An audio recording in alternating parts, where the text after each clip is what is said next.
नमस्कार जय जगन्नाथ शुभ सकाल। आज हूँ नवेम्बर 25 तारिख मंगलवार। आज दिन पाणीपाग एससी बड़ अपडेट वीडियो शेष जाए देखी नि चैनल प्रथम थर वीडियो को लाइक कर चैनल को सब्सक्राइब निश्चिंत करने। बंगोपसागर दाना बांधुची बात्या आउ दिनक पर सृष्टि हम बात्या सेन्यार। मालाका टेस्ट और यार पार्श्ववर्ती दक्षिण अंडमान सागर में सृष्टि होता लघुचाप धीरे धीरे घनीभूत होती सदृश लघुचाप रूप में रही।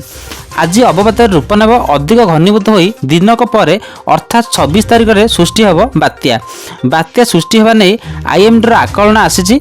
बात्या सृष्टि हेले यार ना रहिबो सेन्यार। यार अर्थ गतिपथ दे एपर्यंत सठिक आकलन होइनी।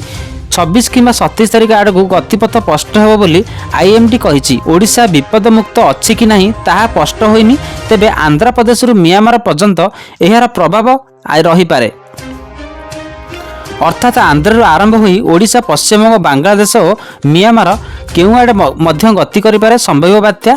सेपटे श्रीलंका उपकूल सक्रिय थिबा घूर्णिबलय प्रभाव में आसंता काली आउ एक घूर्णिबलय सृष्टि होईछि।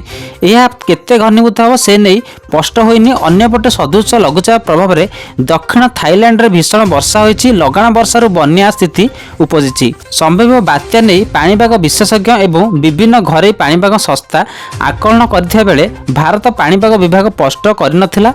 बंगोपसागर रे बात्या सृष्टि होइथिबा रविवार पाणीपाग विभाग स्पष्ट करिछि। किंतु संभाव्य सामुद्रिक झड़र गतिपथ तीव्रता एवं स्थलभाग अतिक्रमण करने संबंध में किसी स्पष्ट होना। अन्यपटे दक्षिण पश्चिम बंगोपसागर एवं तत्सलग्न श्रीलंका अंचल में आसंता 25 तारिख बेलू आउ एक लघुचाप सृष्टि होबार संभावना थिया बेले अन्यपटे दक्षिण पश्चिम बंगोपसागर एवं तत्सलग्न श्रीलंका अंचल में आसंता 25 तारिख बेलू आउ एक लघुचाप सृष्टि संभावना थिबा पाणीपाग विभाग पक्षरु सूचना दिया जायछि।